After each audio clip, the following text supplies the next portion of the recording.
গোটা মালদা জুড়ে লাফিয়ে লাফিয়ে বাড়ছে ডেঙ্গি আক্রান্তের সংখ্যা, যার মধ্যে সবচেয়ে বেশি সংক্রমণ মালদা শহরে। 142 জনের মধ্যেই 30 জনই মালদা শহরের বাসিন্দা। তাদের মধ্যে একজন এই মুহূর্তে মালদা মেডিকেল কলেজে চিকিৎসাধীন। জেলা স্বাস্থ্য দপ্তর জানাচ্ছে, গত বছরের তুলনায় এবছর ডেঙ্গি সংক্রমণের সংখ্যা বেড়েছে। ভিড় বাড়ছে হাসপাতালগুলিতে। ডেঙ্গু রোগের জন্য টেস্টিং অনেক বেড়েছে এই বছর, এবং ডেঙ্গু পজিটিভ রোগীর সংখ্যাও কিন্তু গত বছরের থেকে একটু বেশি আছে। আমরা মাননীয় জেলা শাসক প্রায় লাস্ট এক মাসে 3 থেকে 4 বার এটা নিয়ে তিনি পর্যালোচনা করেছেন। গত শনিবার দিনও পর্যালোচনা হয়েছে। আমরা হিসেব করে দেখেছি, ইংরেজবাজার ব্লক, কালিয়াচক 1, 2, 3 এই 4টে ব্লকেই মেন আমার ডেঙ্গুটা একটু বেশি আছে। যদিও ইংরেজবাজার পুরসভার দাবি, শহরে কোনো ডেঙ্গি আক্রান্ত নেই। আমাদের ওয়ার্কাররা যাচ্ছে বাড়িতে বাড়িতে, জল জমে আছে কিনা সব কিছু দেখছে, জঞ্জাল পড়ে আছে কিনা সেগুলো দেখছে, এভরিথিং দেখছে। হোপফুল যে আমরা এখনো পর্যন্ত ডেঙ্গুর কোনো থাবা বসেনি।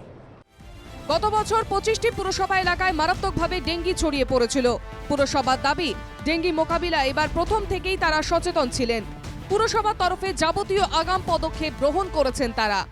প্রত্যেকটা বাড়ি ভিজিট করে বাড়ির ছাদে যে টব থাকে বা বাড়িতে যে খোলা যদি ফাঁকা জায়গা থাকে, সেক্ষেত্রে সেখানে টায়ার বা খোলা পাত্র এগুলো যদি থাকে, সেখানে যদি জল থাকে আমরা সেটা উল্টে দিচ্ছি। গতবার 25টি পুরসভা খুব এফেক্টেড হয়েছিল। আমাদের রাজ্যে যে নগর উন্নয়ন দপ্তর প্রথম থেকেই তৎপর। এখানে অলরেডি যে গার্বেজ পয়েন্ট এবং ড্রেনেজ সিস্টেম ওয়ার্ডের ভেতরে, সেগুলো ইতিমধ্যে পরিষ্কারের কাজ শুরু হয়েছে। অর্থাৎ যেন ওয়ার্ডে কোনো ড্রেনে ব্লকেজ না থাকে, জল না দাঁড়ায়।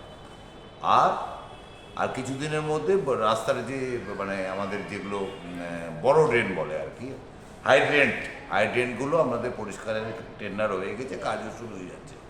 এদিকে প্রতিদিনই বেড়ে চলা ডেঙ্গি সংক্রমণ নিয়ে পুরসভার বিরুদ্ধে ক্ষোভ উগরে দিয়েছেন বিরোধীরা।